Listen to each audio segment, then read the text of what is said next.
আপনার নাম? ঘটনাটি কি হয়েছে কাল? জল ঢাল দেবে বলে আসছিল, আস্তে আস্তে কালীঘাটে জল ঢেলেছে, ঢেলে আস্তে আস্তে চিত্তশালীর মঠে কিছু দুষ্কৃতীরা আক্রমণ করেছে, করে এই আমার ছেলের এই হাতের এই অবস্থা করেছে, শিরা কেটে গেছে, কি এখন বলতে পারছে না, ডাক্তারও খুঁজে পায়নি, ডাক্তার বলেছে এক সপ্তাহ পরে এসে আবার চেক করতে হবে।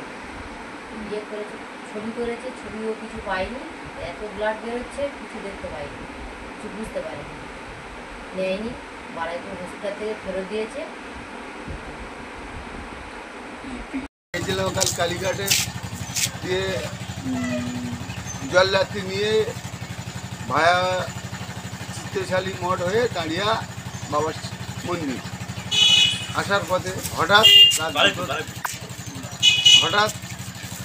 রাত্রিবেলা রামনগর চিত্তশালী মঠে ঢোকার পরে হঠাৎ রাত 2:20 সময় আমার গাড়িতে অ্যাটাক হয়। আমার গাড়ি গাছ থেকে শুরু করে সব কিছু ভেঙে দিয়েছে এবং যাত্রী যারা ছিল তাদের উপরে অ্যাটাক করেছে এবং তাদেরকে মোবাইল ভেঙে দিয়েছে, দিয়ে আমাদের উপর অ্যাটাক করেছে। এই দেখুন প্রমাণটা দেখুন, এর ভিতরে আসুন ভিতরে আসুন, দেখুন অবস্থাটা দেখুন ভিতরে দেখুন আমাদের এই বাংকার থাকে, দেখুন সব কিছু ভেঙে একদম চুরমার, সব কিছু ভেঙে চুরমার, দেখুন সব কিছু চুরমার, দেখুন।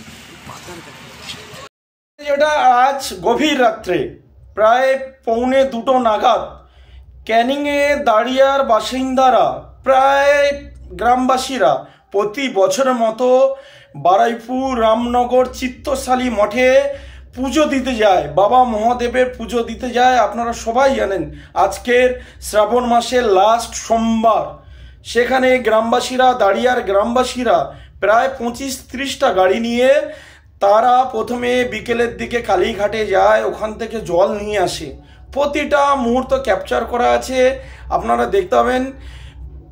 কালীঘাট থেকে জল নিয়ে ফেরার পথে যখন বারুইপুর চিত্তশালী মঠের কাছে যাচ্ছিল, সেই চিত্তশালী মঠে যাওয়ার আগে যে চিত্তশালী মঠে বাবা মহাদেবের পূজা হয় প্রতি বছরই, সেই পুজোর আগে যেখানে পর্যাপ্ত নিরাপত্তা থাকার কথা, প্রচুর ভক্তদের সমাবেশ হয়, সেই সমাবেশ যেখানে পুজো হচ্ছে মঠের আগে একদল দুষ্কৃতী হঠাৎ গাড়িগুলোর উপর চড়াও হয়। কোনো গাড়ি আগে আছে, পিছনে আছে, মানে গাড়ি যারা পুণ্যার্থীরা ছিল তাদের বুঝে ওঠার আগে প্রতিটা গাড়িতে আগ্নেয়াস্ত্র, ধারালো আগ্নেয়াস্ত্র, বন্দুক, পিস্তল নিয়ে হামলা চালানো হয় প্রতিটা গাড়িতে। এবং মহিলাদেরও হাত ধরে টেনে নিয়ে যাওয়ার চেষ্টা করে অন্ধকারে। কোনো ক্রমে প্রচুর ভক্ত ছিল, প্রায় 500-700 ভক্ত, 25-30টা গাড়ি কোনো রকমে ঠেকিয়ে সেখানে প্রচুর বিশৃঙ্খলা হয় এবং দুষ্কৃতীরা যেহেতু আগ্নেয়াস্ত্র নিয়েছিল তাই কোনো রকমে সবাই প্রাণ বাঁচায়। বহু পুণ্যার্থী আহত এবং গাড়ি 15-30টা গাড়ি ভাঙচুর হয়। প্রতিটা গাড়ির ভিডিও আপনাদের কাছে পৌঁছে যাচ্ছে। এবং এখানে আশ্চর্যের বিষয় হচ্ছে পুলিশ এখানে নিরাপত্তা দেওয়ার থেকে দুষ্কৃতীদের সাথে নাকি হাসি ঠাট্টা করে গল্প করছিল। আরও অভিযোগ, পুলিশগুলো মদ্যপ অবস্থায় ছিল।